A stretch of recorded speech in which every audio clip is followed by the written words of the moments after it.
And we're off. Get something that says recording and transcription. So, Right. okay. Yep. All right. So I guess I want to say, though, since it is being recorded and it is available normally on YouTube, and then also we find often stories written about our meetings in Arl Now. I think it's important that when we do speak, we just realize that these meetings are open to the general public, and sometimes we get feedback. So just be aware of that in your conversation. So with that, I guess I'll start. I am the acting chair. I'm Eric Goodman. I'm the acting chair of the Arlington Pedestrian Advisory Committee. Sometimes we meet with the Bicycle Advisory Committee, and I also am a member of the Bicycle Advisory Committee. So with that, I will go to Ambar, and then we'll continue across my screen. Hey, I'm Umber. What's the intro drill? Do we say where we're? Oh, You can add anything you would like. Actually, where you live, I should note, I live in the Bluemont area, not far from Ballston. Thanks, Eric. So I'm Umber. I live in the Courthouse Clarendon area. I guess I'll pass it to Pam. Yes. hi, Pam Van Hine. I'm PAC recording secretary, and I live in Aurora Highlands. And I'll give it to Eric Malpelli. Hi, I'm Eric Malpelli, PAC member. I live in the Old Dominion Civic Association. The people on my screen, I'll pass it to whoever wants to go next. So about Miss Hall, is that how you pronounce your name? And please correct me if I pronounced it wrong. Yes, yes. My name is Mishal. Michelle. Michelle. Okay. Yes. And hi, I live in Fairfax City. Oh. Yes. Well, And welcome. thank you. And I'm a student in Marymount University. Okay. Ah, So frequent traveler to Arlington County. Yes. Okay, very good. Very good. Well, beyond that, is there anything you would like to say as far as why you joined us tonight? Do you have anything in particular you would like to talk about, or are you just interested in what we're doing, and this is an opportunity to listen in? So anyway, if you want to tell us a little bit about why you're here. Okay.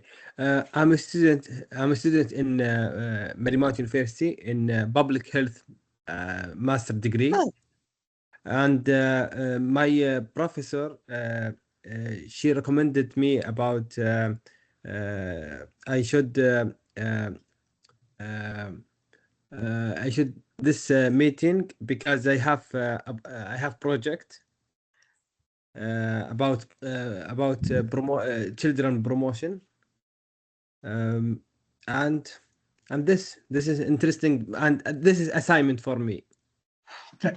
Oh, that's very interesting. In the past, we have sort of looked to try and get somebody from a public health perspective to join us because among not only is from the pedestrian side is transportation an important factor in safety, but certainly just the health of being outdoors and walking and you know um, being able to do that safely. So Yes.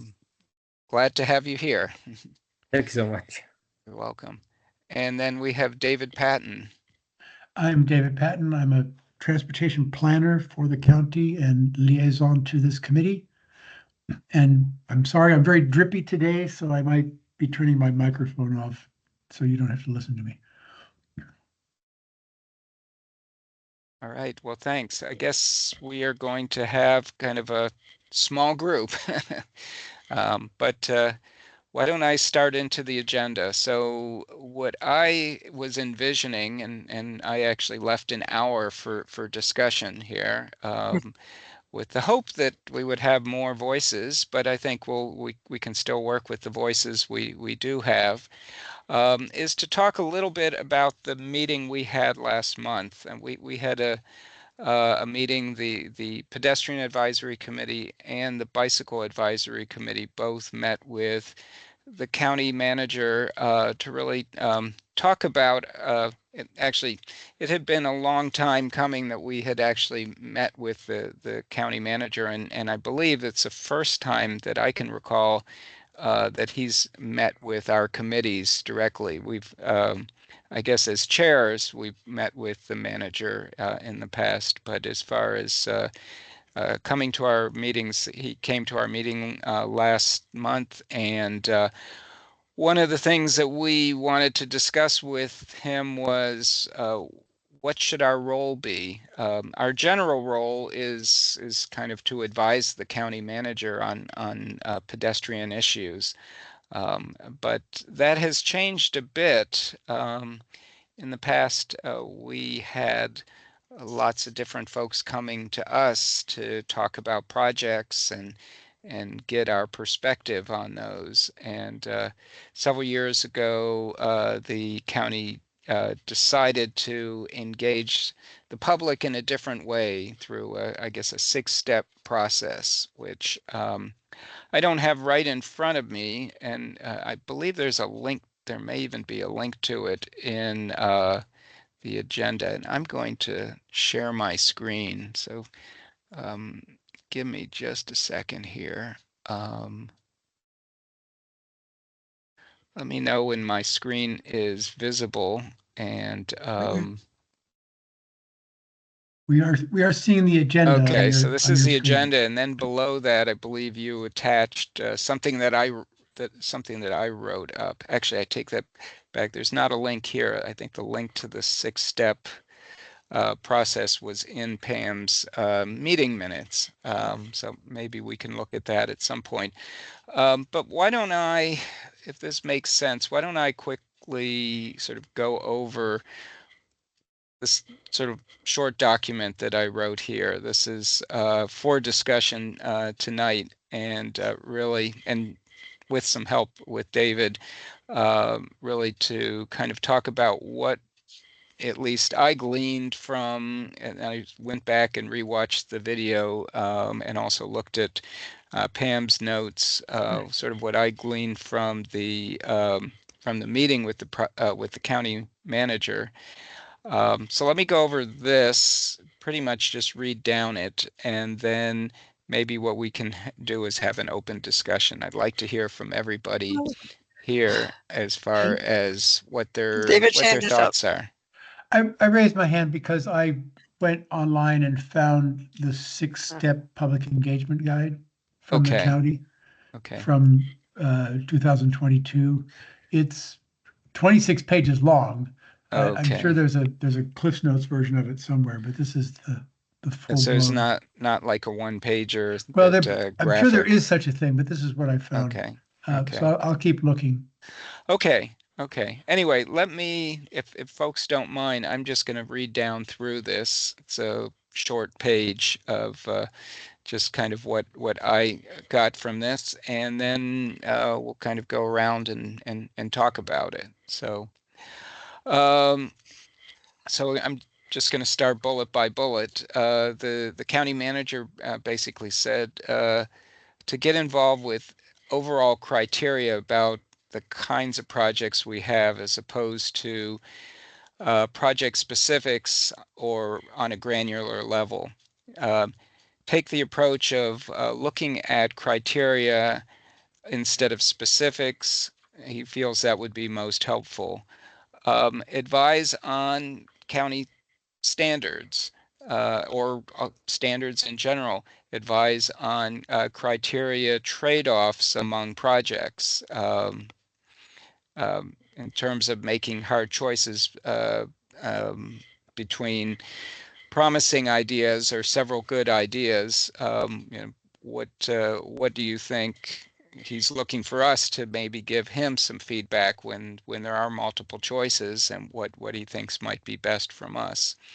Advise on best practices and new technologies and what other communities and places are doing. So he's kind of looking to us as well to tell him where things are working well in other places. That may be a challenge for us. I guess it depends on how much individuals want to spend in terms of time outside of our meetings doing research. But it may be as simple sometimes as visiting new places and getting some new ideas. I know Tom Corns often talked about things and places that he's visited in the past and has compared things to New York City, where he has another home there. So that has always been kind of helpful in terms of some of the ideas that he had. I guess he again sort of emphasized the items noted as above as opposed to being sort of reactive to projects that come to us. So those were kind of sort of talking about doing, bigger concepts. And then he gave some examples of things that we could advise on. Sidewalks was one thing he talked about. He said there's an interest in finding a better way to provide sidewalks. The current process does not make much sense, he said to him, to achieve a complete sidewalk network. He said there's interest in finding a way to make it a county obligation to maintain sidewalks right away. He had noted that the and I didn't say this specifically here, but especially among businesses, that businesses being required to maintain their sidewalks and not doing well. He just says that that isn't working. So we need to look at the counties, finding a way to do that maintenance, because we have I guess a variety of different areas of maintained sidewalks, some maintained better than others by the businesses that have sidewalks in front of them.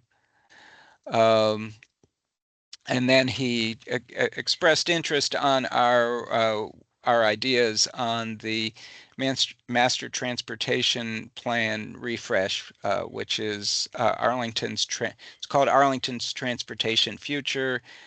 There's actually a meeting tomorrow evening on this, and we have been providing, I think, consistent feedback. Pam has been very active on that and providing information to that group, and also providing information to us and getting feedback. County manager also would welcome the PAC proposing how to fill out the rest of the sidewalk network and limit veto power among individuals. I guess that's a problem that he has. I don't know that we have a legal solution that we can present to him, but certainly he's looking for creative ideas on that. There was some discussion about maybe doing a comfort map for sidewalks similar to the comfort map that is utilized by bicyclists. And there is, I guess he also mentioned, there is a sidewalk assessment and condition map. It's not something you can kind of walk around with, but it is something that you can look at the condition of sidewalks, and the county is monitoring that. So it kind of gives you an idea, if you want to sort of delve into that you can find how, the conditions of certain sidewalks.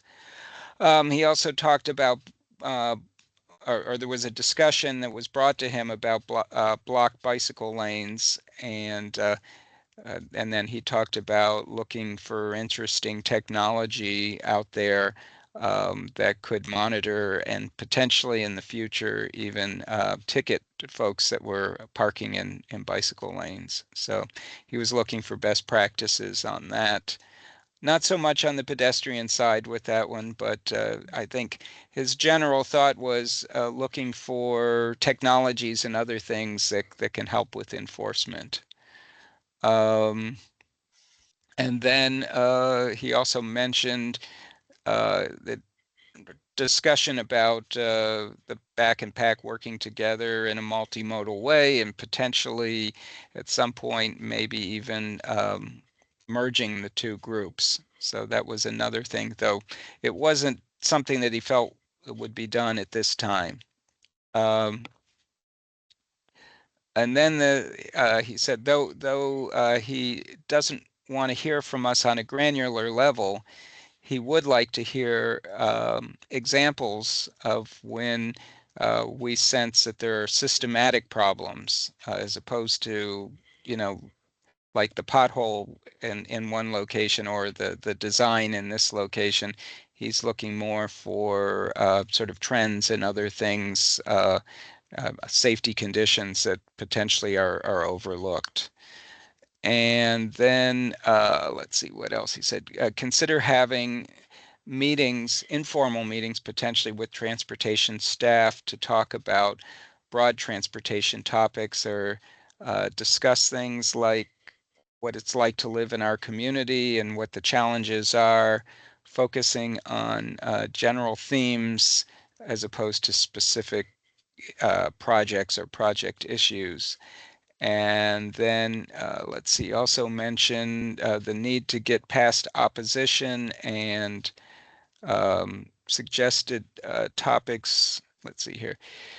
Let's see, mention the need to get past just opposition, I guess, with staff, and suggested topics for our advice that could filter down from above through his staff. So I guess he's felt, and there have been times, and depending on people who are looking at projects, where there has been some contention. So I think that's what he was referring to, but really looking for us to provide more broad advice.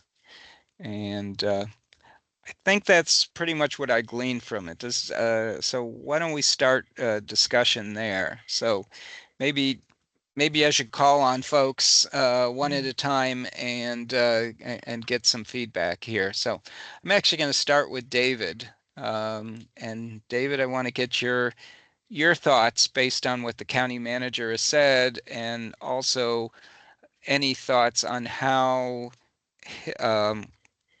we can get things filtering down through staff to us, that we could be helpful with. All right, not to put me on the spot or anything. And being fully cognizant that this meeting is recorded and might show up in the newspaper tomorrow, I'm going to be careful what I say. Okay. I do remember the last time Mr. Schwartz came to a joint meeting of the pedestrian and bicycle committees. I think it was nearly 10 years ago. And Yep. It was a time of turnover, and he had some ideas about how to staff the committees. I think mostly focusing on the bicycle committee at the time. And it was a bit of rough sledding for a while. And I was very happy to see him come to the meeting last month. I thought he came with a spirit of openness and cooperation. I will underline, because I heard it not only from him, but also from my colleagues in the engagement sphere, that the days of bringing project managers to all the committees and all the community groups and all the commissions are over. The county has settled into a new way of doing community engagement. And I think part of that is in recognition of many years of these two committees showing up, paying attention, raising issues, raising questions, to the point that the consideration of bicycle and pedestrian accommodations, facilities, safety issues are baked into what we do. And I'm speaking now for my colleagues who are project managers, and I'm not. I'm a program guy. I'm typically sitting at a desk or I'm in the field using tools and doing things. But meeting after meeting after meeting that I'm involved with, there's always talking about the sidewalk connectivity, the signal timing, the bike lanes, what kind of bike lanes, how can we do them? So I think where that change is coming from at the executive level, where these decisions are made, is, okay, we got it. We got the message that we should be doing this. We are a platinum level walk-friendly community. We're a gold level bicycle-friendly community. We know what we're doing. We're known nationwide for being a transit-oriented community. We know what we're doing. And there's a plea almost from my professional colleagues, don't keep bugging us about how we do our job. So now I'm gonna stop there because as you all know, I have spoken up repeatedly and I think strongly for the role of the people on these committees who have been doing this for a long time, paying attention countywide and even further afield. You mentioned Tom Corrin. Tom's great. Tom goes to Copenhagen and comes back with ideas about how we can do something. He goes to New York and spends a few weeks there and comes back and talks about how we can do medians in a different way.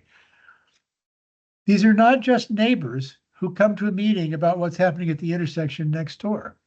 These are folks who've been dedicated to watching out for these issues for a long time from many aspects, the public health aspect, the safety aspect, the economy aspect, the tax base aspect, the equity aspect, all of that. So I think there's a role for recognizing the value of people who do that. I don't think it's ever going to manifest again in weighing in on the project specifics of whether this stripe should be 6 inches wide or 6 feet wide. So that's from where I sit. So Okay. I think I'm going to stop there. That I understand what you're saying. I'm going to just add one thing, and then Okay. I want to hear from others, and that is, so we understand that that's gone away. Well, I think, again, as a committee, we need to, if we want to meet regularly and provide feedback, we need to also hear from the county on what they would like to hear from us, you know, what they want to weigh in. I mean, from time to time, we will weigh in and we do write letters, but we also want to know as well what they're looking for from us as well. And Eric, I'm going to circle back to one thing that you and I spoke about, I guess, on a phone call a week or so ago. On this point about how to amplify the concerns and the voices of the people, specifically on the pedestrian committee, because I have very little to do directly with the bicycle committee anymore, except occasionally when we meet together.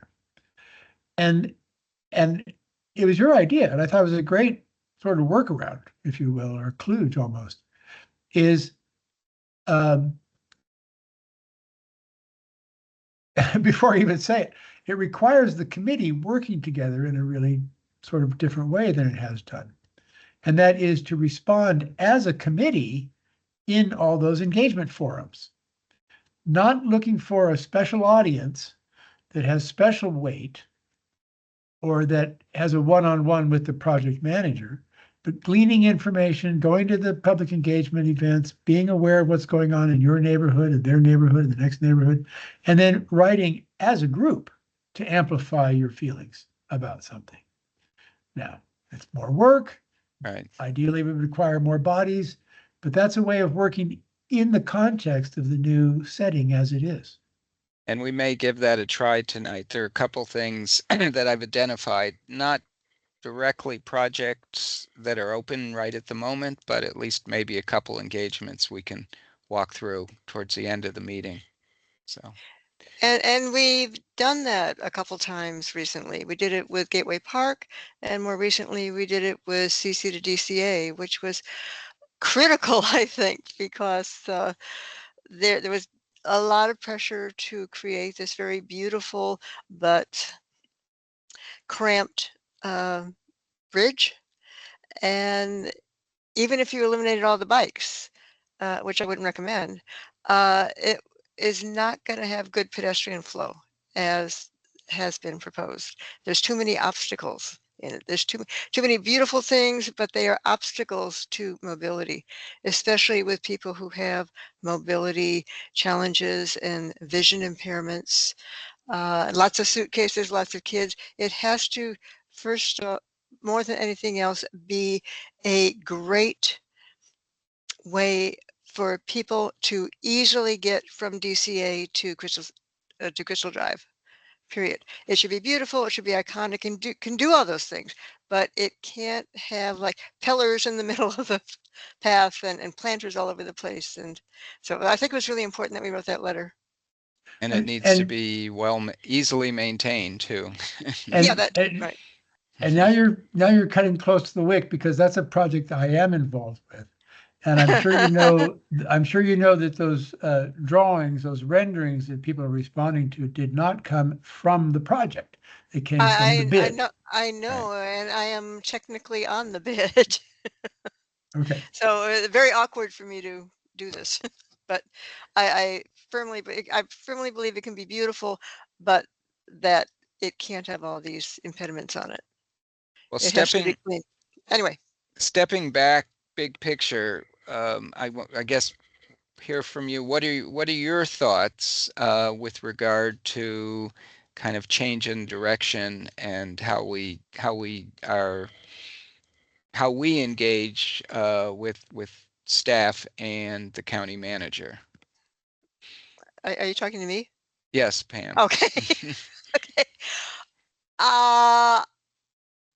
I don't think that we have the time and capabilities to have individual PAC responses to every single project that's posted. Some of them are relatively minor, but for big things that have implications, yes, absolutely. We have done that, as I mentioned a few times. One of the problems with that is the time constraints of the open houses and everything. Sometimes the turnarounds are very tight, and to be able to put together a letter and get it approved by the PAC in time could be very tricky. So maybe there can be some leeway with staff on deadlines if we're submitting it, maybe. Well, I wonder if we can actually do the online engagement and just put our name as the PAC. And well, but we would have to agree on that. We would walk through it as a committee, potentially. Yeah. Yeah, but how you would set that up gets to be challenging given the timeframes of the staff timeframes. It's like maybe you have the entire PAC look at it, take notes, and then discuss it online, figure out what we want to see, and then reach consensus and send it out. Right. But it'll be tricky, and different people are going to have to take responsibility for different projects. Oh. I think there's still going to be really big projects like Route 1 and Arlington Boulevard and some of the trail things where we will need real engagement as the PAC and as the BAC, because these are key projects for us. And I think that we deserve real engagement besides just the online engagement. Right. An open house. Right. All right. I guess we will need to figure out if we do want to go down that path, how we may have to do a few trial and errors before we can figure out how to do that. And on the last point that Pam raised, I think the Gateway Park was an example of that. Is that they did an engagement program and had several public events, and then we had the project manager come and visit the PAC and spent a good bit of time on that.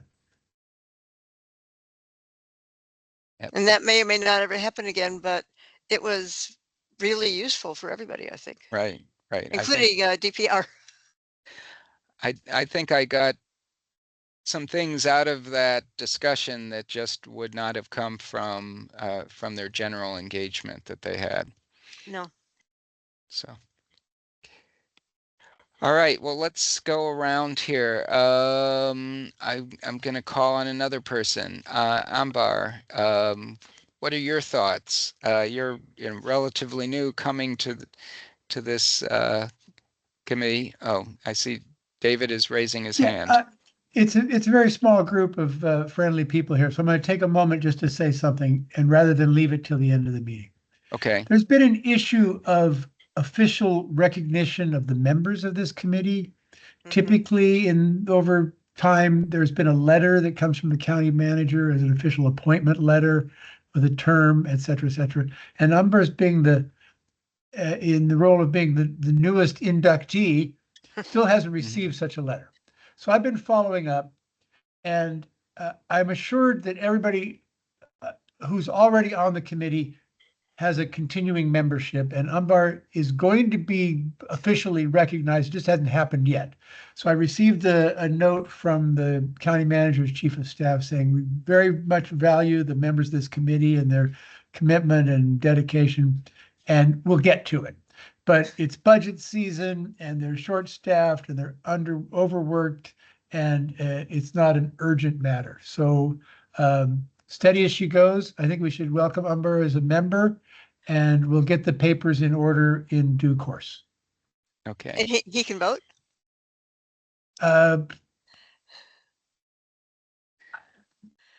Are we voting on anything tonight? No, we can't. We can't. We don't have enough. We don't have a folks quorum. to do. We don't have a quorum tonight, so that's so that won't happen anyway.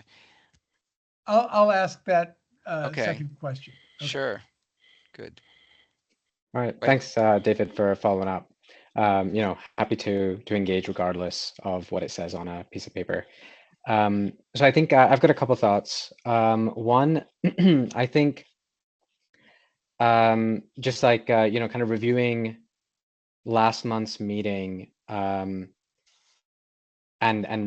Eric, you were kind of describing kind of our goal kind of more holistically is to advise the county manager, though I think like our goal for the community in Arlington overall is to advise, and to like engage with pedestrian issues in Arlington more broadly. And so I think like there's maybe this is like a and situation where, we should probably pick a couple of areas that the county manager specifically called out that, they would find useful, but at the same time, I think there's still other areas that, other ways that perhaps we've either been engaging in the past or want to engage that the CM might have said like, hey, like, maybe like, individual projects and things like that. Like we can still continue to do that. It's not, it just is pretty much just limited by our time. And so I think in that regard, I think we were just discussing a few minutes ago, like, when it comes to individual projects, if there are big ones, or if there's any county staff member that does want input, even if it's a small project, like they're of course welcome to come and, or we can come somewhere and, whatever that might look like. I think that sort of, I don't think it's like we are engaged in all projects or none. And I don't think it needs to just be big or small. I think it's basically just like wherever help is needed or some engagement is needed. Like if there was a community outreach and like they didn't get many responses and they're looking for some input to be able to validate, conflicting advice, like that kind of thing. I think that's where we should continue to maybe push county staff to engage with us. And, if it's email or whatever, it doesn't need to be in meeting. So that's probably one. The second thought is kind of in a related vein. I feel like, there's, I think Pam, like, I think you do this probably the most, you send around a lot of emails, like sharing, some engagement opportunities, not just the ones that are on the Arlington engagement website, but more broadly. And I think that's perhaps one way that we can, we don't have to respond as a PAC, we can respond as individuals, but just knowing that they're out there, because the Arlington website probably is only like, let's say half of the ones that are various groups, whether it's, VDOT or NPS or whoever, or like just smaller like parts of Arlington that perhaps aren't on the main page. So I think that kind of engagement, perhaps we should less of an FYI and more of a, hey, please provide input, and like kind of reinforce that. So we continue to stay engaged in those small or those individual projects without it being come and present to us. And then the third, it's probably directly from this list. I think for me, like I'd love for us to engage more on the standards and best practices. I think particularly there's, it doesn't need to be like a full like planning list or suite of, guide, like the next textbook or anything like that, but just like 2 or 3 things. Like for me, I noticed that, the Vision Zero group in the county government, like they seem to be doing a few pilots. And I wonder if that's the kind of engagement that we can say of like, hey, we've seen this thing, or we would love to get input to figure out if there could be a pilot on this, or we would love for, these 2 or 3 things to be like accelerated beyond just like these 5 pilots or whatever that might be, because I agree that Arlington is trending in the right direction. I think there are still things that I've seen, in various travels or just around and about that Arlington doesn't seem to have considered. And it'd be nice as a PAC to sort of recommend that and get feedback into like, is that possible? Mm-hmm. Well, interesting you should say that. We may talk a little bit more about this, that currently the Vision Zero group is looking for feedback right now. I don't know if they've sort of planted things in a variety of different places, on sidewalks and on websites and other things like that, but they are looking, they're going through their annual looking for feedback on how they've done this year, and there is an engagement there. Maybe we can walk through. We'll see, Pam, if we can even do it as a group, walking through it. But that's out there currently right now, and was also mentioned as part of the walk, which we'll talk about later. So, and there are.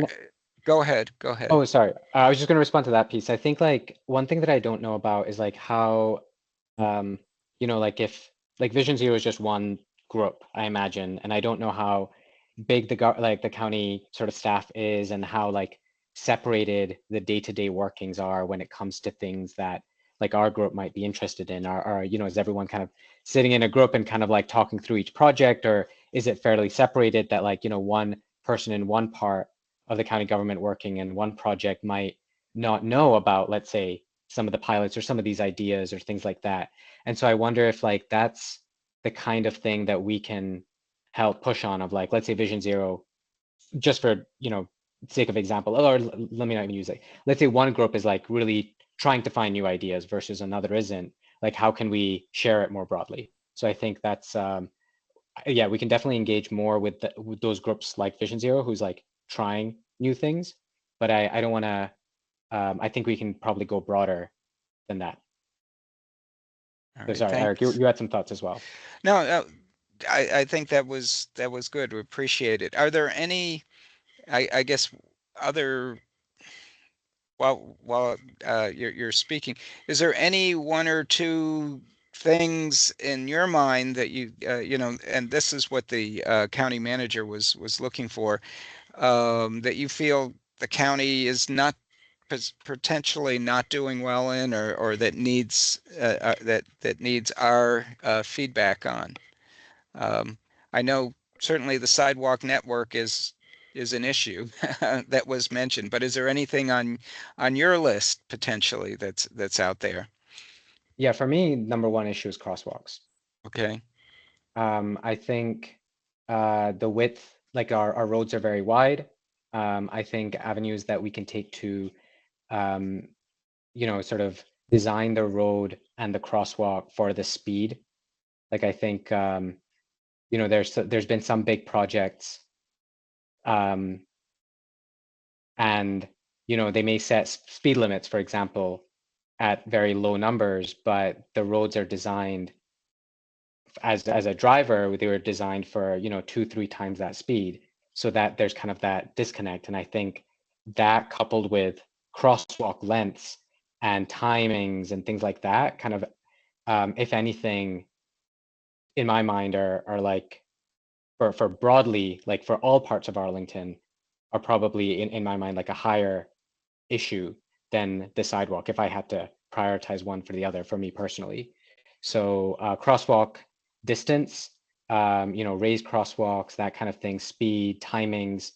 I think along those lines, beg buttons, those are the kind of things that I would focus on for if I had to choose.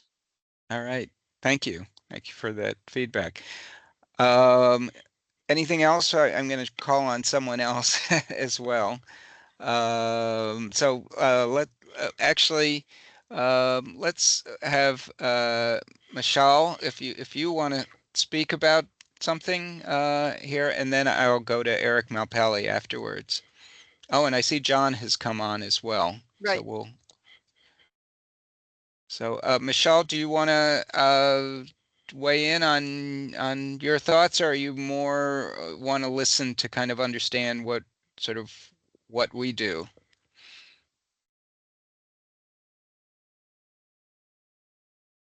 I think you're coming on. Thank you. I'm interesting, and just I'm listening for you. Okay. Thank you. Very good. Well, I'm going to call then on Eric Malpelli and then John Armstrong afterwards. And John, we'll kind of catch you up on the meeting since you came in a little bit later. Hi. I think this is a good conversation. I agree with a lot of the comments that I've been hearing already. I mean, stepping back, I think it's great we had the county manager come and speak to us. His message seemed pretty clear, what he was saying, even if it was couched in sort of a friendly tone and not always in the most like direct way. But I think there weren't idle words in what he was saying. So I think it's good we're having this conversation. I agree with what Pam said on the importance of perhaps commenting on specific big projects like the Route 1 in Crystal City. But I see the point that, we don't necessarily need to be contributing on all projects. I know when I started with the group, I think we had someone on every site plan committee, and I don't think we do that anymore. And I think that's sort of a movement in the direction that the county manager was suggesting. I think he mentioned, wanting information from us on best practices or different ideas and stuff on maybe broader issues. My question for that would be then, are we in the loop on the avenues to sort of contribute those ideas the way we're sort of in the loop on some projects? And then also, what would we be adding that professional staff who are in this world all the time aren't also sort of hearing? So what would our unique value add be? And I thought it was striking too, he talked about the multimodal committee, which I guess would be some sort of like backpack find effort. And again, he was sort of throwing the idea out there, but I don't think he was just throwing the idea out there, right? Given sort of like the forum and his role. So that's something for us to maybe consider more. And if there was that sort of reconstitution or rebranding or what have you, does that position us with the county to have a bigger role or be listened to more if we're in the preferred kind of organizational format that they have suggested? It might make our words count more when we do give them, even if as a percent of that committee, we're a third of it or something, as opposed to 100% of what we are. Thanks. Well, I think that maybe a couple comments on what you said. I think that does make sense that when we send joint communications between the BAC and the PAC, I think they do have more weight sometimes than just a single group. So and there's also among that there's also a bigger critical mass. But I guess for you personally, how do you feel about that? Do you feel that you want to come to this more as a pedestrian advocate on specific issues that that you feel strongly about, or do you want to kind of be part of a multimodal group that's really sort of trying to make a variety of improvements? Yeah, that's a good question. I mean, me personally, I come at it from the pedestrian angle. Like, I'm not a big bike rider, so like what matters for me is the pedestrian stuff, and that matters more too for my family and folks in my immediate community. I think so. It's what I care about more. So I guess the question would be, what is the most effective way to make those points and have those points be listened to? Is it through this existing mechanism or some other one? And I don't mean that as like a leading question. Like, I don't know what the answer to that would be. I mean, there's certainly the downside potential risk that we get sort of drowned out by other important voices in one of those types of forums. And I know this wouldn't be a new issue, right? I'm sure it's something that's been talked about over the years repeatedly. Yeah, I know we work pretty well together, at least at this point in time, with the bicycle advisory group. I think there is, but there have been times when they've been a little more contentious. I know there have been previous times where the bicycle committee wasn't really happy when the pedestrian committee wanted to have shorter crossing distances and having what they call bulb outs or nubs or other things like that. And it was probably 15 years or more ago that there was some contention. I think nowadays, I think we're all focused on trying to make things safer and in regard to motor vehicles and other things like that. Is there one last thing before I move on? Is there any burning issue that you have with regard to feedback that you might want to give back up towards the county manager? I think in terms of feedback, I appreciated the comment. I think it was Ambar's about the sidewalks, about crosswalks. And, you can have a speed limit saying one thing, but it's all about what road design induces drivers to do naturally, including any of us. Like, we all drive the speed that feels safe, like naturally as human beings. So I would say that point on road design that feels quote unquote less safe for drivers, so then they slow down, is important. And the importance of road diets, of just making the roads narrower, fewer lanes, is really critical. I live right off of Glebe, where it's 4 lanes for a part of the county where it doesn't need to be 4 lanes, given the level of traffic. And that's a VDOT road, et cetera, et cetera. So I realize that, but that larger point is those engineering changes, when they can be made, are important. And one last side note in terms of like the value of the PAC in its current format. One thing I benefit from is just hearing the different presentations on different projects. It's a great way for me to just learn about the way county does things, what are priorities, how roads are designed, as someone who's not an expert in this field through any academic or professional background. Just hearing that is really valuable. And also just how I participate in the PAC is often by listening while having to take care of things in the house. I can still get a lot of value out of its current format, even if I'm not always the one chiming in. So thanks. Thank you. And David, I see you have your hand up. Yes, thank you, Eric. I was just going to make an observation that I think there's a common thread between what Eric Malpelli was just saying, and Umber was saying, and Eric Goodman was saying. On this whole idea of how a limited number of people with a real dedicated point of view can weigh in on all these various projects and concepts and professional practices. And maybe there's some sort of threshold effect. Is there some effect at which, is there some level at which staff can be trusted to design a sidewalk, design a curb cut, design a crosswalk?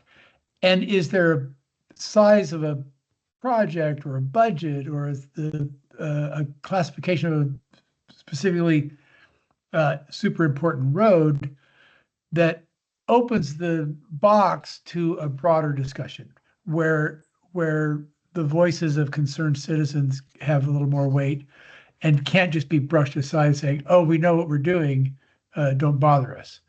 It just, I don't have it fully fleshed out, but it seems to me there's some sort of threshold there that might be a pivot point. All right, thanks. So, John, I see you joined us, and let me catch you up a little bit on our discussion. I don't know what you've heard so far, but we're talking about the feedback that we got from the county manager during our past meeting. And I was just wondering if you were, I don't know if you were on our meeting last month, and if you actually heard what he had said, or if you were able to read what I sort of put together and that was at the bottom of our agenda.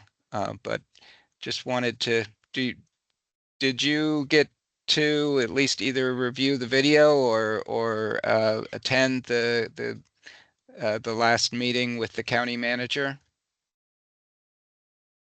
Yeah, I was on the last meeting. Okay. I was, I admit I was sort of listening in. I wasn't 100% attentive. But what? But I've been listening to a little bit of the discussion tonight. Is there a question posed or a specific? What sort of feedback looking for specifically? So what I'm looking for is your thoughts on our role change and how, in your mind, how you think that. Here we get Patrick coming on here. So Patrick Kenny is joining us. But your thoughts on our sort of role change with the county manager. He's not looking for details from us. He's looking for broader trends, issues, ways things could be done better, and he's looking for that to both filter down from him as well as filter up from us. I think the forum on how we present that and filter it up is something of interest to see how we do that. But he's not looking for us to provide as much detail on specific projects. So I just want to get your feeling about that as a member. You've been a long-term member. How you feel about it, and then also what your general thoughts are about it, and also if there are any issues that you have that you think should be filtering up to the county manager. I know it's a lot. Yeah, and I haven't given it a ton of thought or prepared any thoughts, but yeah, I think what he said was reasonable. I can understand, he's got a lot of things on his plate, and he's, it's reasonable for him to say, I want to hear kind of bigger ideas or bigger concepts or directions from us. And that could be in terms of like improved safety and just sort of kind of overarching themes, which we do today, I believe. And I can understand if he doesn't want to hear the kind of the minutia, but when we do have minutia feedback, maybe understanding from him or understanding from David, what level should we be delivering that feedback to? It doesn't mean, so I don't think we should stop with that kind of feedback. For example, with the detailed feedback about Route 1 or other things that are happening, and just maybe figuring out who in staff, who in the county government is the right person for that level of feedback. Now understanding more like it's going to fall on deaf ears if we send it up to the county manager. So to me, that seems reasonable. I have been on this committee for a while, and I agree with what Eric was saying. I've learned so much from being a part of the PAC. And, I think about like, what do I do on the PAC, or what's our role? We may have a chartered role of advising the county manager and things of that nature. But, what I see us doing is through what we've learned through working with staff, we are able to take that out into the community. And whether it's our civic associations or our schools or whatever it is, and help raise awareness to things that could be done a different way, or things that are maybe need to be issues that should be resolved. And that's not feedback to the county manager. That's just sort of within the community, sort of serving the community in a capacity because of all the things that we've learned, that there are tools out there to make things better. I'm gonna give my dog some water. Now I'm sort of rambling here, but well, that's a different side of the coin. It's interesting that this to you as well is a forum for learning that you can apply to your community. So yeah. And then I think I was going to lose my train of thought. I completely lost my train of thought. I apologize. What was I going to say? County manager. Oh yeah. So like, I've been on the committee for a while. I've been involved with site plans, and I will say that, like, a lot of the things that I care about or that we fight for, I see in staff, they fight for the same stuff. Like, I go to a site plan review, and it's the comments that I would have had are already delivered by staff. Like, I feel like the county is looking out for pedestrians more often than not, right? Like, whether it's the MTP, and whether it's sort of guidelines with when developers come in to a site plan review, their first iteration considers a lot of the things that I want them to consider, and that's a great thing. So it's like, I feel like we've been successful. The county's been great for the most part. Staff's great. They all seem like they are pedestrian advocates within staff. And I'm reminded of that every time I drive out to Fairfax County, Montgomery County, like, I see the difference in the communities and the built environment. So having said that, it's like, all right, well, what's our role? And I think we can continue to advocate for areas that are in need in terms of pedestrian infrastructure.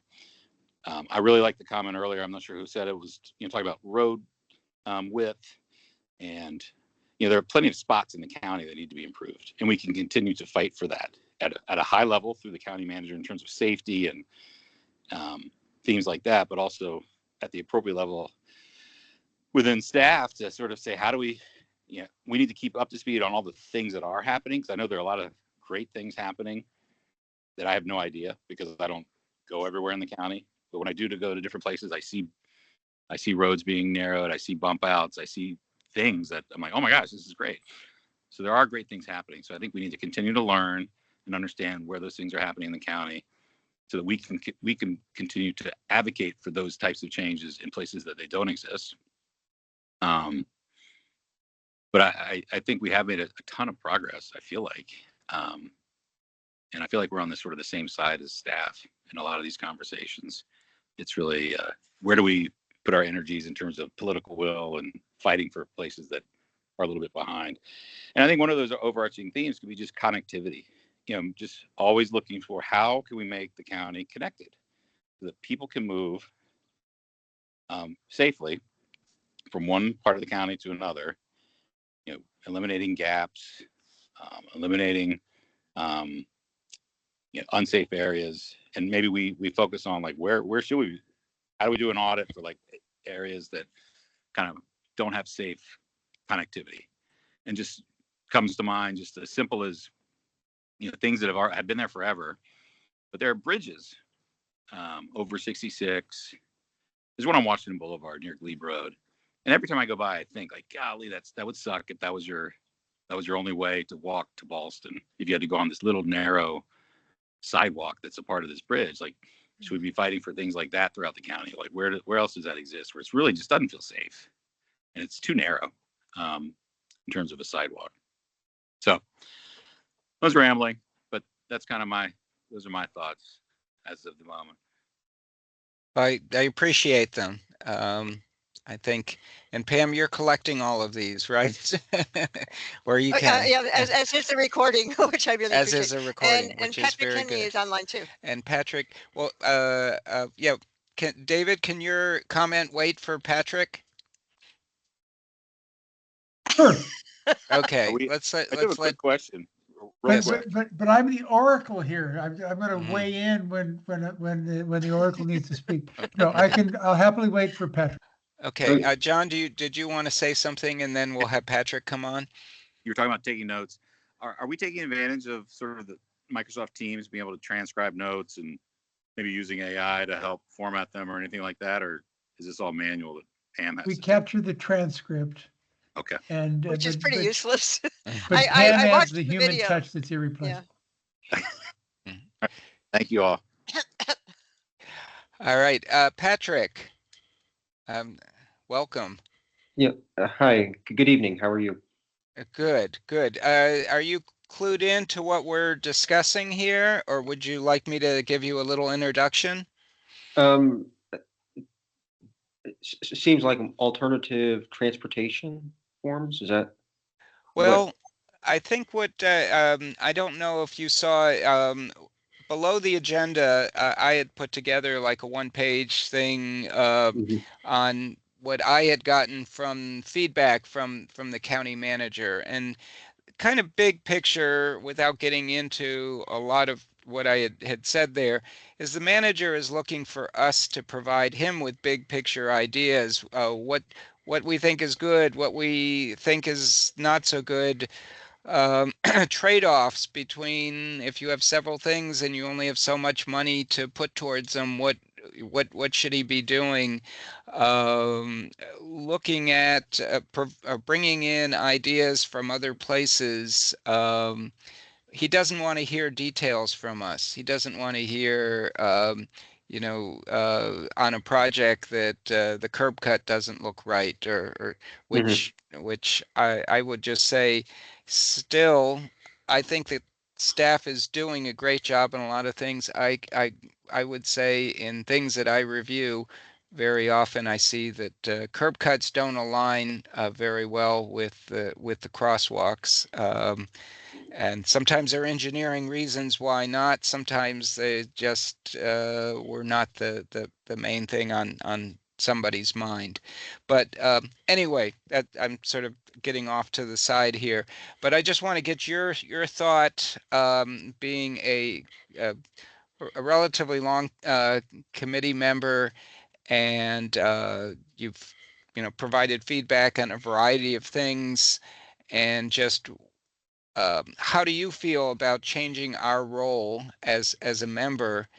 And also, do you have any burning things that you feel you'd like to should filter up to the county manager, that as opposed to maybe one specific area, areas where the the county is maybe consistently not doing something that's safe, potentially?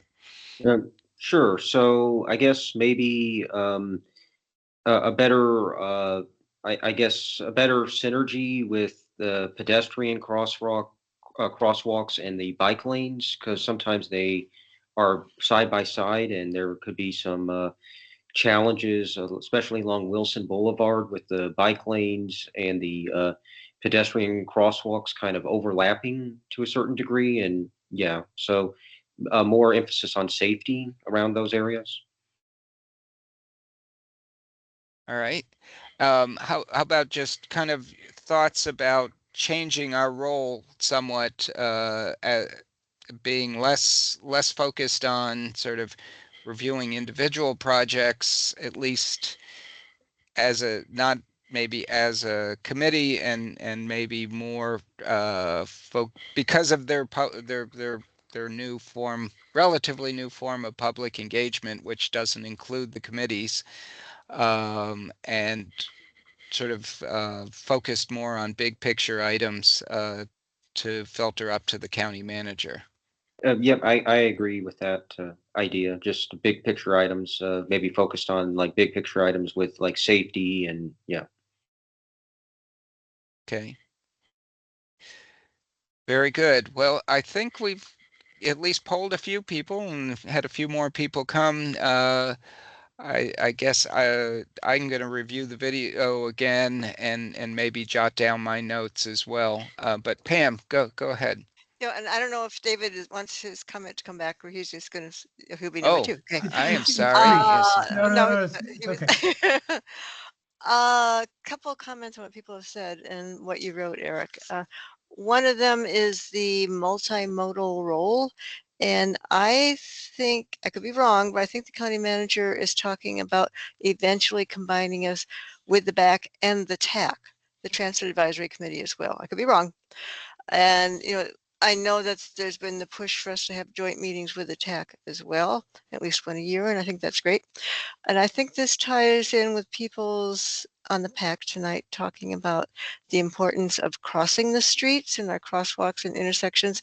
That is also a transit and a PAC issue, and is something that I think we need to work on together. But on the other hand, I'm very excited about sidewalks. I'm very happy to hear that the county manager agrees with my feelings that the sidewalks are a mess, and it's 3 areas that when they are built by the developer, you create gaps because the developer only does sidewalk in front of his building. And if you have several developments in the same area, all the sidewalks could be different, which is crazy. And then after the development is built, the developer is responsible for the sidewalks in perpetuity, except at a certain point, nobody knows who even owns the building, and sidewalk problems never get fixed. So I totally agree that we need to be pushing for, I think the developer still needs to pay for the sidewalks, but the designs need to be more thoroughly coordinated with the county staff. They are, but I think not quite as well as they should be. But the county needs to then take over the maintenance of the sidewalks. And then the other issue, which we have in our neighborhood, is that for some types of sidewalks with gaps, the neighbors can veto putting in a sidewalk. And that is not okay. Something that we need to fight back on, and apparently the county manager would agree with that. That was one of the Arlington stories. There are documents out there supporting this, and my understanding is it goes back to the resident used to have to pay to put the sidewalk in. And I can see if you had to pay to put it in, okay, you can say you don't want to do it. Quite a burden. But if you don't have to pay for it, what really gives you the right to say, no, there can't be a sidewalk here? It's the right of way belongs to the county, and as we have heard from staff, they even try not to impinge on the right of way. You build it out into the street where it has to be. Those are, I think, big issues that we really need to work on, and I recommend getting John Lawler back to talk about it, because he seems to really be working on this. That's it for now. All right, thanks. And David. Yeah, a couple of brief comments. One, I appreciated what John Armstrong said about having a role on the committee is a two-way street, and reaching back out to your community where you live, where your civic association, your school, PTA, church, your neighbors, whatever. I think that's really key, because there is an educational role in doing that, because to the extent that you all, when you're on this committee, you're learning things. I mean, I'm continually amazed when I meet members of the public who just don't appreciate that something like a sidewalk has to be engineered. You know, well, don't you just pour concrete? No, no, no, no, no. There's utilities underground, there's easements, there's property ownership, there's curb and gutter, there's stormwater, there's drainage, there's ADA, da, da, da, da, da, da, da. So it may be a modest role, but there's a role in broadcasting that information, spreading that information. And then flipping that on its head, use me. Use me when you don't know who to go to in the county about something in particular, whether it's John Lawler about sidewalks. I haven't been around forever, but I've been around for a while. I know where people live. I know sort of what they do.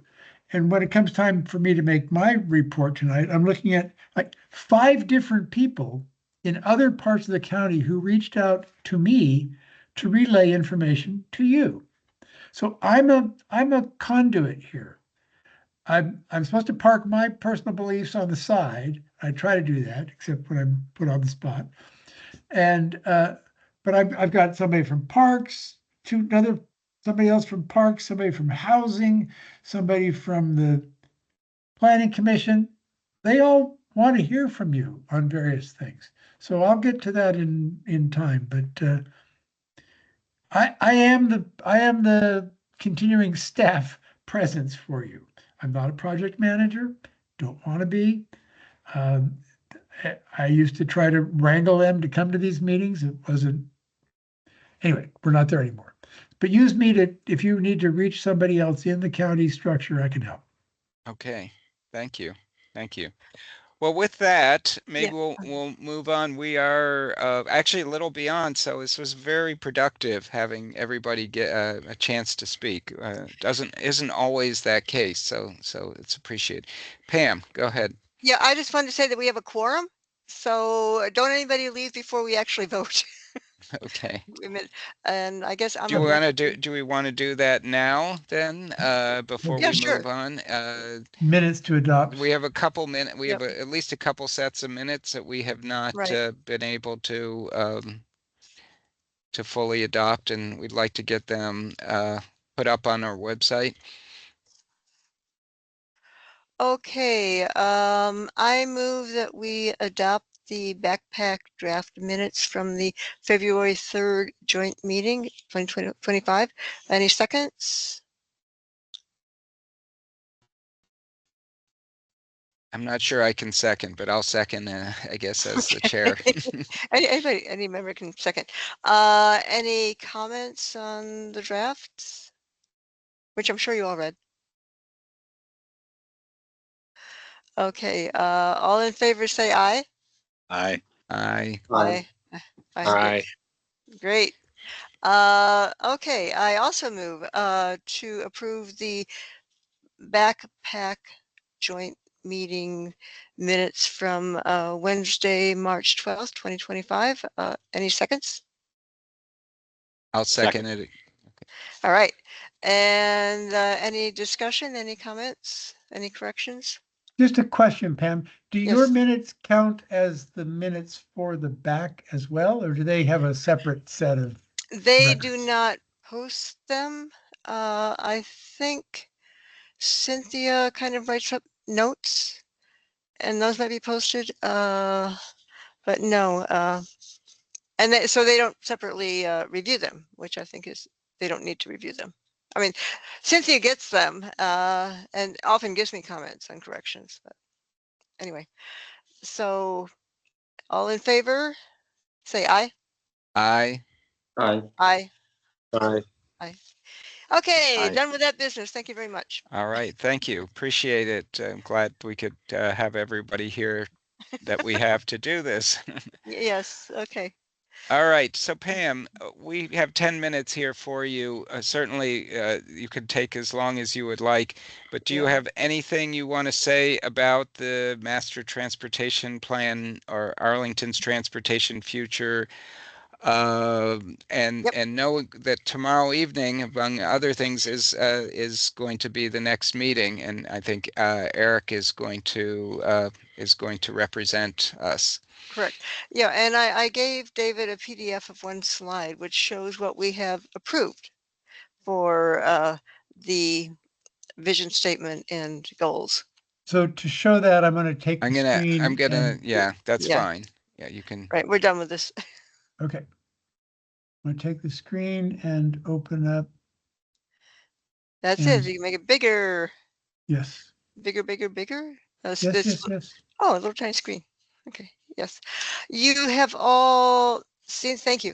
You have all seen this, you all voted on it. Thank you very much.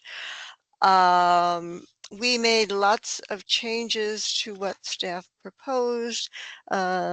Nobody was happy with the vision statement. It was not transformative. It was not future planning. It did not promote active transportation in the vision statement or anywhere in the goals specifically. So, but the goal that the staff had on sustainability had a lot of good content. So we thought, including the concept of moving more people with less traffic. So we moved a lot of the sustainability content into the vision statement, and then added stuff on prioritizing after transportation and some other points that weren't in there. The safety goal was fine, except for me anyway, having the differentiation between is safe and feels safe is very important, so I put that in there. And I know that C2E2 is going to want to change safety to safety and comfort, and I do not support that. I think safety needs to stand alone, and we talk about comfort in other places. And safety and comfort don't overlap, but they're not really the same. You can have comfortable trees, you can have comfortable seating, you can have comfortable water fountains, but that really has nothing to do with safety. So I think they need to be separate. The only thing I added to the equitable and inclusive was all ages. That was not included in anywhere in the staff goals and vision statement. And for us, we support pedestrians of all ages, whether they're babies, whether they're old people, and I think it's really important to keep pushing that in there. The other thing is protecting the most vulnerable. That wasn't anywhere, so we've stuck that in several places. Connected, I just added a few other terms to make it a little bit more specific. The transparent and accountable goal, I changed quite a bit. Transformative, the key word that has to be in there. That's evidence-based. Again, prioritizing alternatives to driving. And I added balancing county-wide priorities to community priorities. I think it's important to talk about both because, as we know, it can be hard to get bike and ped infrastructures throughout the community and connections if some community members don't want it. So I think we need to acknowledge that. Trade-offs and collaborates closely with an empowered and engaged citizenry. That was not in there. And I modified their final part about building public trust through transparency, accountability, and stewardship of resources. Their language was a little bit strong. Added the new, I replaced their sustainability and livability with healthy, which was our original goal, and create a transportation system that supports healthy individuals, communities, environment, businesses, etc. And I like that much better than livable. I think the goal is healthy for everybody and everything. And then I added a new goal, desirable. I think we want to build a transportation system that people actually want to use, and we don't always do that. It should be comfortable, affordable, accessible, delightful, easy, and intuitive. And then we also supported the new back goal, addressing the climate crisis. So that's what we approved unanimously. Thank you all very much. And tomorrow is the advisory group meeting, which I cannot attend, and Eric Malpelli very graciously agreed to attend in my place, and he and I have talked about how this works and what we'll be talking about. He's good to go. Part of the after the presentations from the different advisory groups, we will find out what staff has revised to the vision statement and goals, and hopefully they will be more in alignment with what we proposed. And then there will be discussion after that. And Eric, you may have the opportunity to chime in some more, say, but wait, what about this? Anyway, that's where we stand. I wish Eric luck. It'll be a really interesting meeting, and I'm sorry I can't go. The other thing I wanted to mention before I stop is a lot of you have given me a lot of ideas since we started this last fall that are about specific things that are great and important, but we're not talking about them yet. But I want to start collecting what these topics are and try to organize them. So, you know, sidewalks, intersections, LPIs, speed bumps, enforcement, a million different issues. They're all important. They all need to be addressed somewhere. And I think over another few months, we will be getting to them. So I don't want to lose them. So keep sending me your ideas. I'm going to put together a list and we'll just keep adding to it. And hopefully we'll have a good basis to attack things in more detail this fall. Any questions? Thank you, Pam. Okay, thank Great. you. Yeah, and thank you, Eric, for Yes. for sitting in tomorrow. No problem. Looking forward to it. Okay. Yeah, thank you, Eric. So let's move on here. Let's see what we have next. I guess this will be time for David to weigh in, and then David, did you want me to take a moment to just talk about the walk that Sure. we had? Okay. And I'm not going to need 20 minutes. I might need 10 Okay. minutes, but yes. So Eric's going to talk about, so Mary DeLau, who is with the active transportation program of Bike and Walk Arlington, couldn't come tonight, but she asked Eric to report on a Vision Zero walk that happened last weekend. Okay, I guess I'll weigh in now. So I unfortunately I don't have any great graphic to share here. I don't know if you can pull up something from our walk, David, if there's anything that off of the Walk Arlington site. But as give me a minute. But I'll keep talking, and then maybe you can share something that's better than just my face here. But anyways, so we met, what was it, about I think it was 10 a.m. on 10 to 11:30. The walk started at Courthouse and it ended up over on North Lynn Street, not far from the Esplanade and actually even getting close to Gateway Park. It was quite a good walk. We saw a few things, I guess some of the highlights that were shown to us by the Vision Zero folks. One was trying to limit turns and slow down turns from drivers that are making left-hand turns.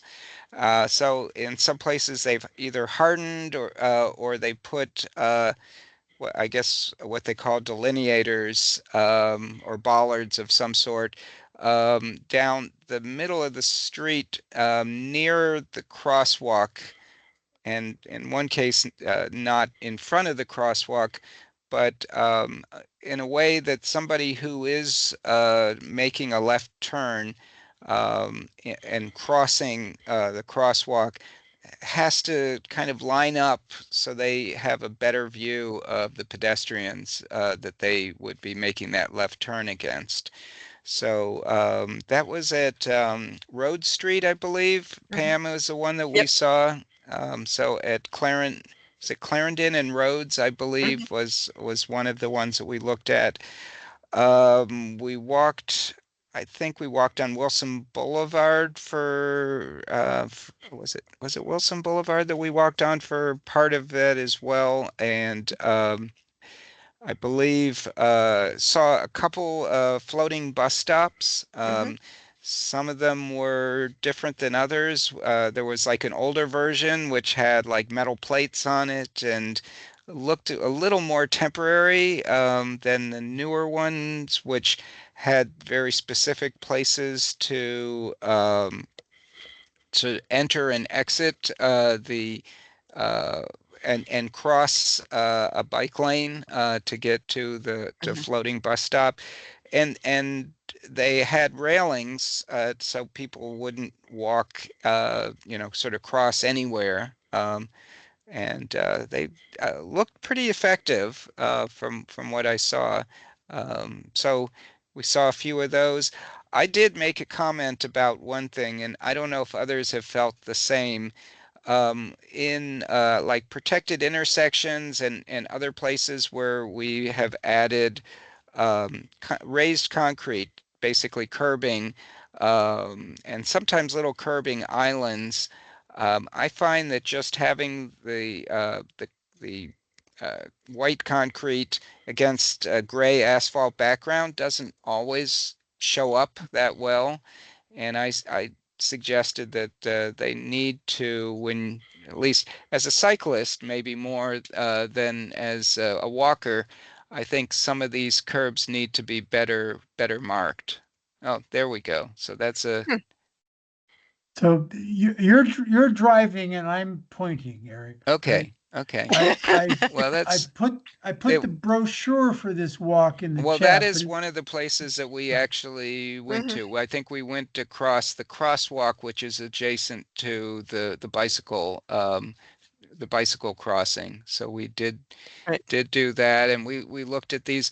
But anywhere where you kind of see concrete that and there are, they're in various areas, but the raised concrete I find as a cyclist sometimes I don't always see it that well, and I would say where we started around courthouse, I mean yeah, near Courthouse Plaza, uh, on the way to get there, because I actually rode a bicycle to get there, um, right near where the what is it? Post office. CVS is over there.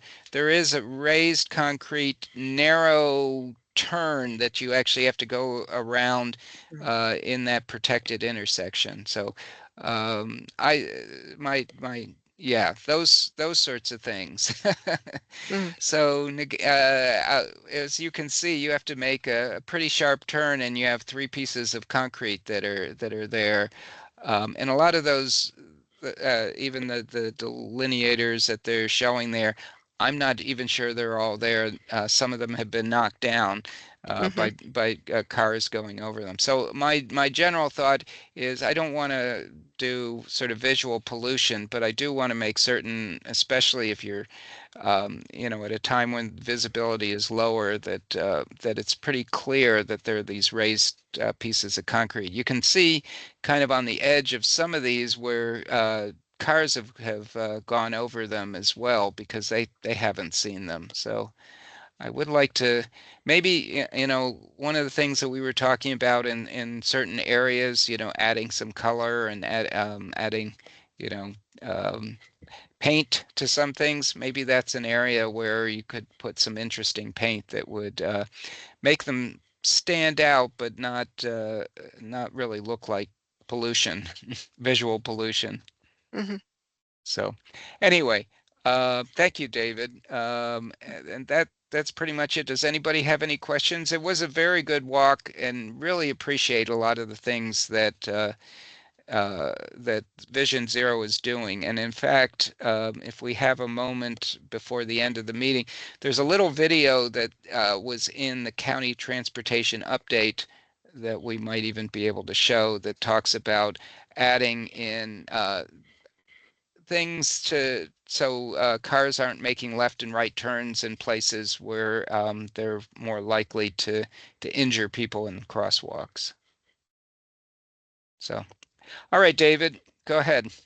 All right. I don't have any notes or pictures, just kind of a list of topics. So in my job, I work on bicycle and pedestrian issues almost exclusively. One of the things I do a lot is I manage a network of counting devices.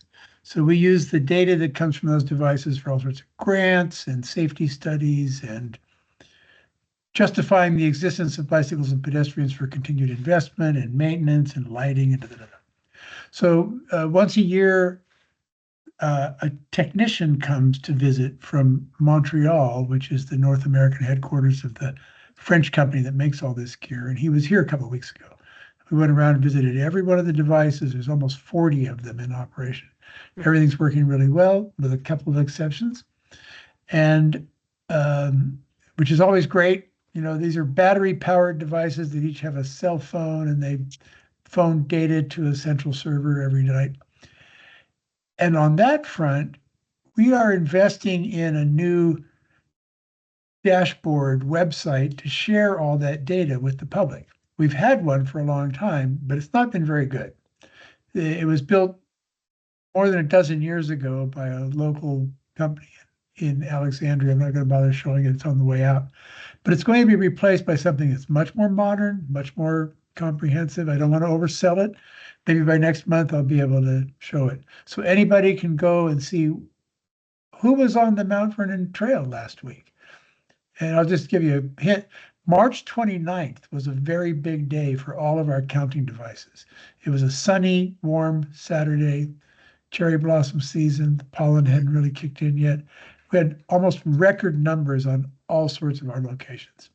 So this new visualizer will let any individual explore all these devices and go back in time and compare apples and apples. So that's exciting for me personally, and I think folks are going to like it a lot. So I mentioned earlier that people are coming to me in my position as your representative, let's say, and I'm going to share some of those connections. One is from Fairfax County. Fairfax County DOT is proposing, they think all the pieces are in place to create and brand and make hay out of a 70-mile loop called the Nova Loop that's part of Alexandria, Arlington, Fairfax County. It would be off-road existing facilities that don't need to be built. So they're looking for cooperation from Arlington to endorse this idea. It wouldn't be money involved. There'd be some money down the line for signs or da. So it's at early stages, but we're excited by this idea. And so keep your eyes and ears open for something called the Nova Loop. And it would, in our territory, it would include the 4-mile run trail coming up from near the airport and the WNOD trail all the way out to where it runs into Fairfax County. It's an exciting idea. I don't know all of it. A lot of it's in Fairfax. I don't go out there very often, but it's an exciting idea, and I think our people are going to, come to terms with what it means for our involvement in this. So that was one. I was also contacted by Tenley Peterson, who's officially the PAC's connection with the Planning Commission. And we were talking about SPRC, Site Plan Review Committee, which is a subset of the Transportation Commission. I'm sorry, Planning Commission. And personally, I know very little about the site plan process. You all know more than I do. It's hard to staff these committees. And she was kind of saying, don't worry too much about always having somebody at every one of the site plans where a sidewalk issue comes up. But get your views known somehow or another. And so that's probably me again, identifying the person in the planning department, not the Transportation Planning Bureau, but the planning department, CPHD, and the site plan committee chair, and funneling information, channeling information back and forth. But I would require you all knowing what to say, because I can't follow all those projects on top of all the capital projects in my own bureau. So, but she advised maintaining close relationships with the Transportation Commission. And we used to have a PAC member on the Transportation Commission. I think it was Chris Yari. Mhm. So when Chris left, we no longer have that. So I'm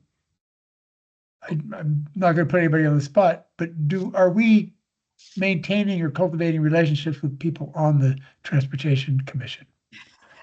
We have a Meg rep. Flores is our official contact. I'm But sorry, she Meg doesn't. Flores? Meg Flores. Yeah, and she doesn't She's come to our wonderful. meetings. No, but I mean, she lives in my neighborhood. I see her all the time. Okay, And we're often on SPRCs together, okay, and she's terrific. And certainly,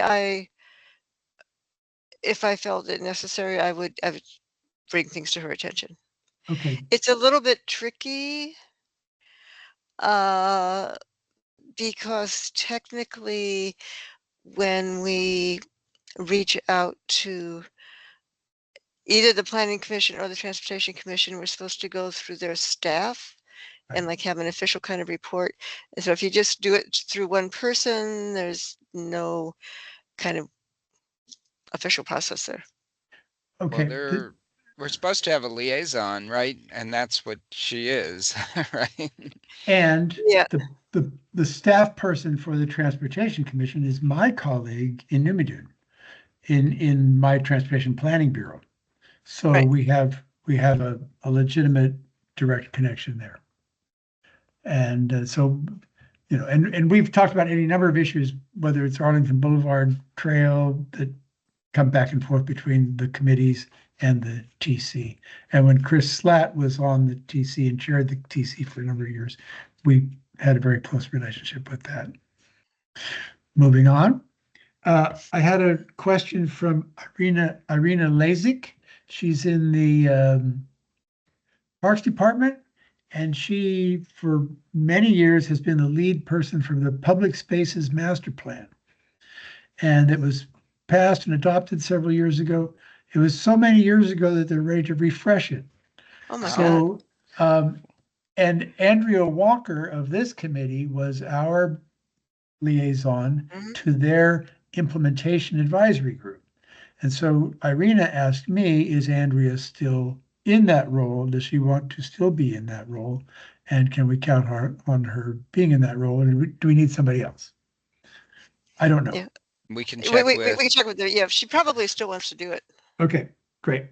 but I'll check with her. Okay. The final one of these messages that came in by email is someone named Elise Cleva. I don't know Elise. She's a communications specialist with CPHD, drawing my attention to draw your attention to housing affordability study. And I won't take up time right now. It's first I've heard of it. There's an advisory group. There's a meeting coming up. I'll send it out as an email to get to you folks.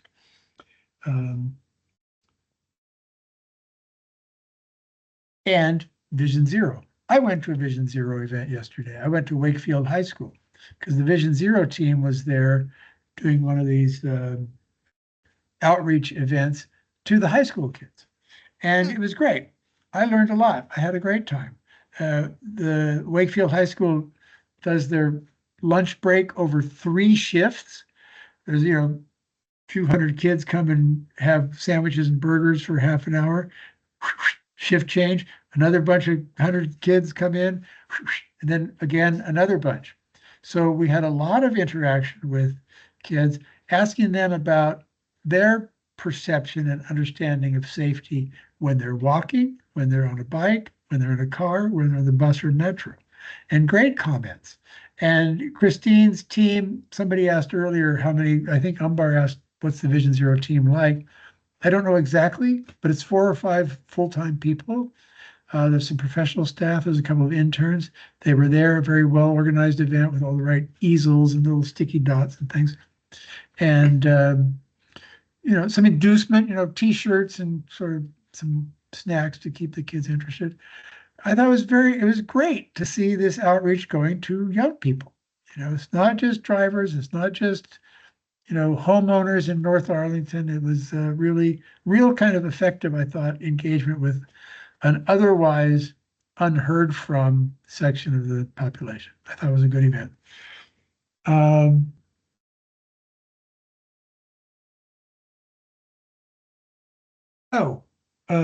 One more thing to put Pam on the spot, I think. Michelle Stafford and Neighborhood Complete Streets. There's a couple of projects that need some input. Are those being distributed to? I was going to mention that You were one. gonna mention, That's okay. the South Dinwiddie and 22nd Street? 22nd Claremont. Street Yeah. project. So And Claremont. Okay, I won't say anything more right now, if you're Okay. gonna mention it later. And then,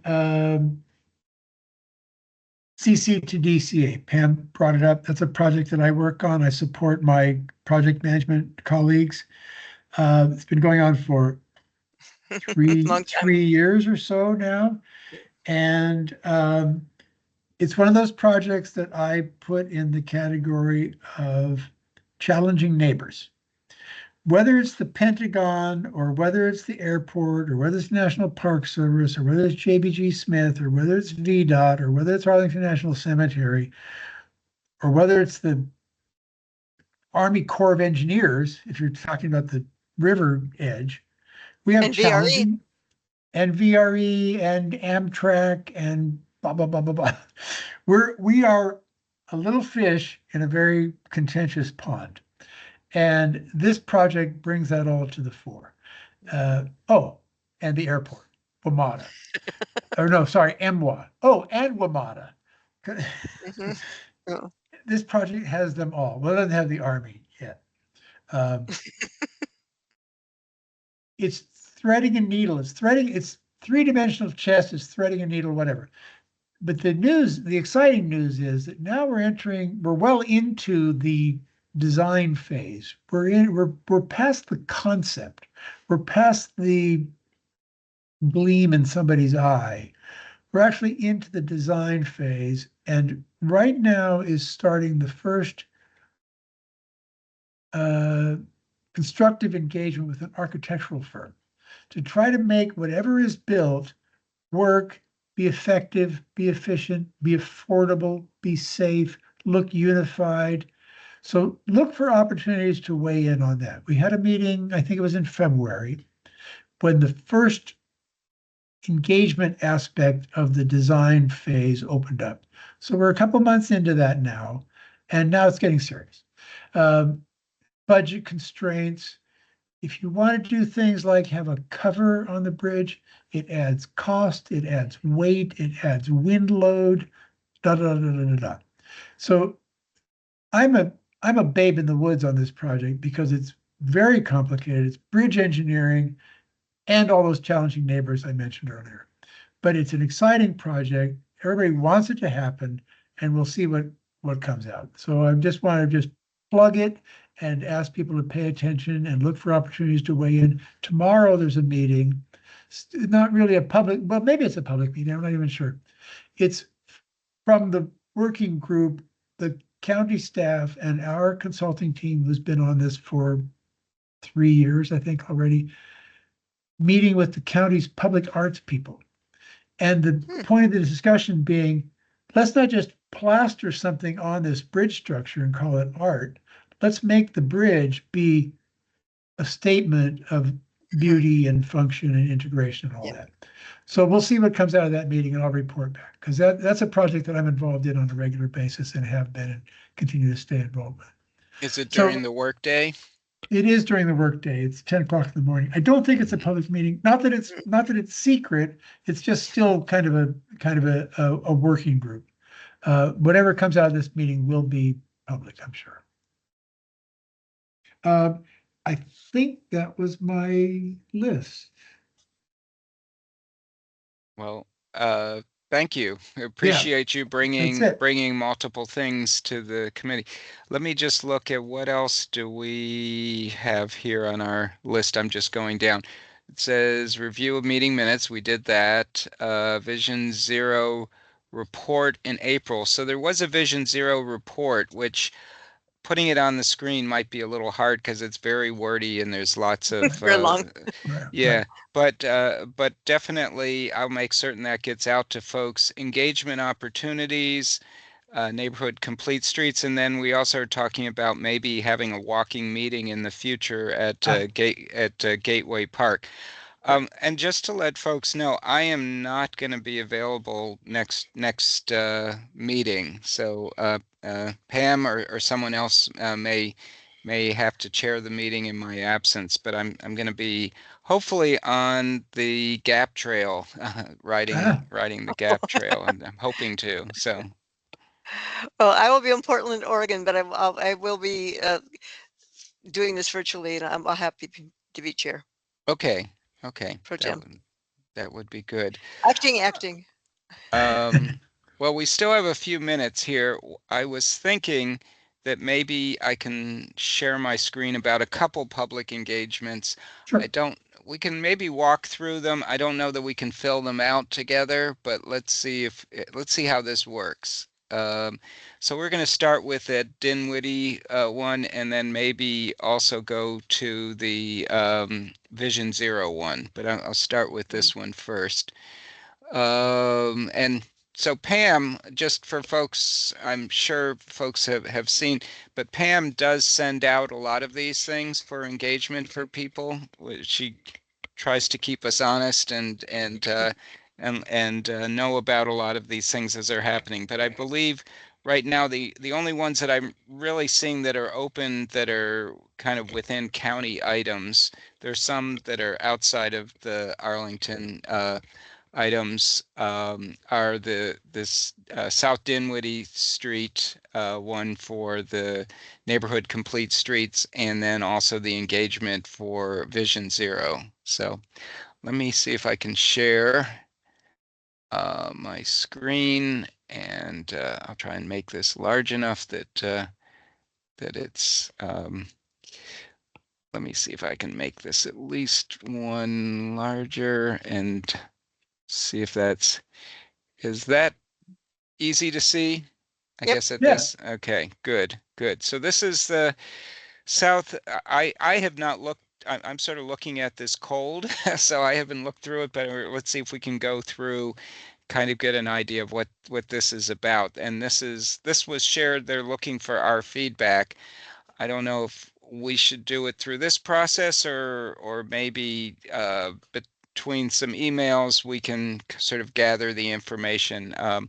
But let me at least show you, this picture doesn't really show much justice to it. I think it's where that star is right there on this plan. And what they're talking about is, looks like the project goals are to improve the curb ramps and reduce the distance of the pedestrian crossings on the south half of the T intersection and improve visibility and awareness of this intersection for people of all modes of transportation here. So let's see here. I'm not going to go through the background, but I want to try and see if we can actually get to see this. They have let's see, have a photo gallery of this. So this is, I think it's this T right here that we're looking at. And I guess, is that the same? Maybe this is approaching it and this is right at that. I notice when I put my cursor on, it gets a little darker, but let's see, that's South Dinwiddie looking towards 22nd Street. And that's also looking towards 22nd. And then I guess this is 22nd looking at Dinwiddie. And I think there somewhere here, there is a place that you can go to the next step. Let's see if we can find that. I think you have to start the survey. It may be. Well, let's see. Where do we actually start the survey? Go down. Right there. Okay. Right here. Am I? The green box. The green box. So we're back in the green box. Okay. Share your feed. Learn more. Okay. I think that just takes me further down here. Oh, online feedback form. I think maybe that's Okay. it. Let's see if that gets me there. All right, it looks like project basics, and then we go to this one. I think this is maybe, Okay. so it says, it's sort of asking some questions. Are you an Arlington resident? Kind of general information like that. A typical J, how do you travel through the intersection? This is where you can get a bigger, better picture here. I may, it says for larger, let's see if we can click on the larger version of this concept. Here we go. Okay, so now you kind of get a picture here. Still, it's kind of hard to see. Let me, I guess, what is it? Why are there 4 different, okay, vehicle used. Why do we have 4 different pictures here? I guess this is just showing how cars move through here. Those are turning movements. These are different turning movements. Okay. Um, let's zoom in here a little bit more. Let's see if we can get that, where that's maybe makes some more sense of what we're looking at. I'm going to try and center this so we can actually see the whole concept. So it looks like what they are going to be doing here, they're going to be bulbing out here, narrowing the crosswalk, narrowing the crossway. Here is a, now it says new driveway apron. So what is that? I guess that is somebody's driveway right there. But they're going to be putting a crosswalk in here at the mouth of this, and they're narrowing this to 31 and it looks like 31 and a half feet. So it was pretty wide. I guess at its widest area, it's over 50 feet. So that's a pretty wide, wide neighborhood street there. And what is this? This is another, they're adding this another driveway apron here. The main thing I think is creating this crosswalk. And the One of bump the outs.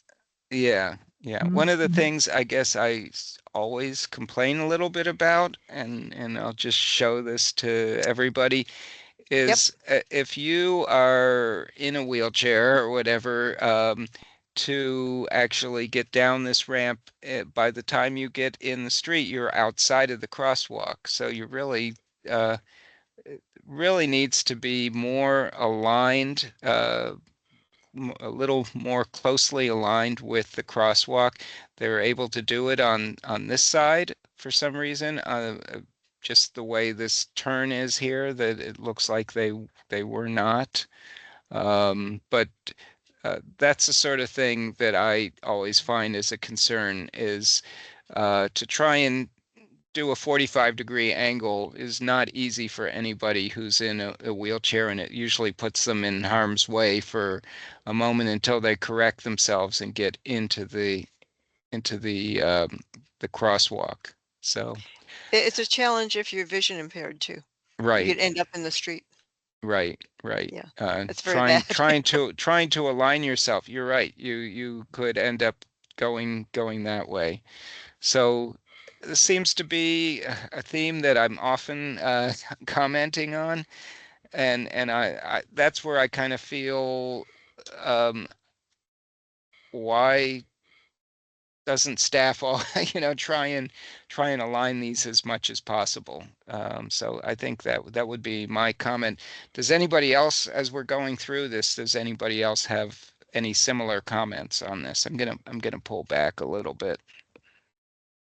I think this, for me, this kind of, speaks to what I think, David, you were saying like about an hour ago around like, hey, like thematically, do we have, general trust around these sorts of things like this 45-degree angle? Like, hey, if we did, we wouldn't need to be, zooming into this specific element, and we don't. So we do look into it.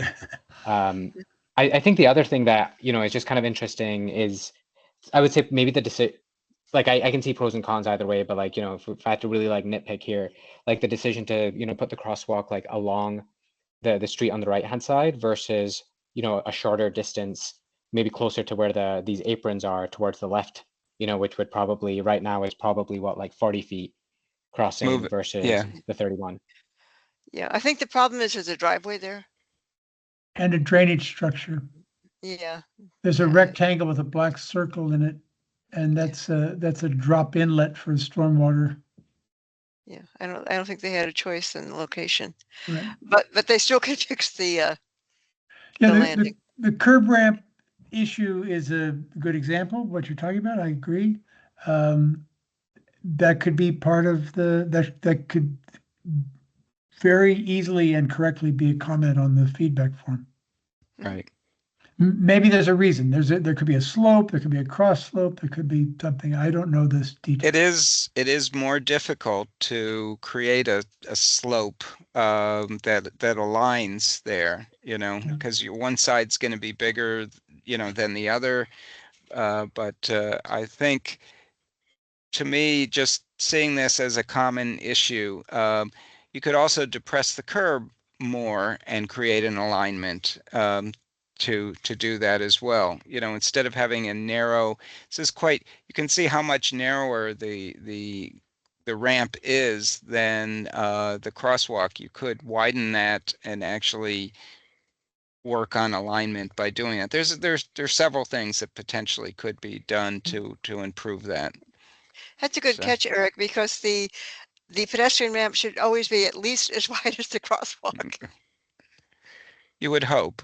You would hope. One would I know hope. you don't want to make it too wide that it becomes a place Yeah. to collect a lot of junk, a lot of, you know, you want to make certain you have good drainage as well, but I think they But- count the wings. They count those angled bits as part of the width of the ramp. Yeah, right. and the wings do help direct somebody in a wheelchair in the right direction if it's aligned. In this case, it's not Right. aligned, so it Right. doesn't help. So that's, I think I'll comment on that. Anyway, just wanted to, is this something that we want to do in our meetings, to bring a few of these things up maybe towards the end of the Yeah. meetings? I This could think be a, that's fine. well, now I'm going to stick my neck out. I'm going to hope that the RL Now person is not paying attention any longer. This could be a perfect example of the committee weighing in with one voice and saying, hey, what's going on here? This doesn't look right. And we see this repeatedly. We've seen it over time. This ramp looks like it could, or is there a good reason that it's done like this and not in alignment with the crosswalk? Right, right. I wanted to bring up one other thing here, and I don't know that we certainly don't, we're at 9 o'clock, so we don't have time to go through this, but I would suggest for folks, this is the Vision Zero annual safety feedback form. They're looking for folks to fill this out. It's, I think that, what did they say? There's like 10 questions in that. I suggested everybody do this. They're looking for feedback. This is a time, you know, if you do have a pet peeve or something, or this is a good time to at least let them know what they're doing well, potentially, and also let them know what you'd like to see changes on. So, and just one last thing, and I think we'll maybe call this an end to the meeting. I heard something on the radio that they said that Arlington this year had 0 pedestrian or bicycle Mhm. fatalities, Yep. which that hasn't happened for a while. So this is hopefully that's showing either we had a lucky year, or that these improvements are helping with safety. Yeah, so everybody needs to fill out this questionnaire, and somewhere in it is the map, so you can mark all over the map where your issues are.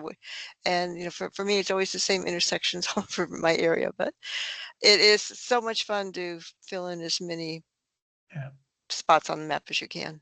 This is what we took to the high school students yesterday. Yeah, It was on boards on easels, but it was this set of questions and the map and then some other forms. All right. Well, I am going to let folks go. I don't want to hold them longer. I want to say thank you. We were a small group today, but I think we had lots of good feedback. So appreciate everybody. Michelle, thank you for joining us as well. I hope you'll come back at some point and join us again. And again, thank you for everybody coming and your participation. I'm going to Thank you stop so the much. recording. I'm going to Okay. stop the transcription. And thank you,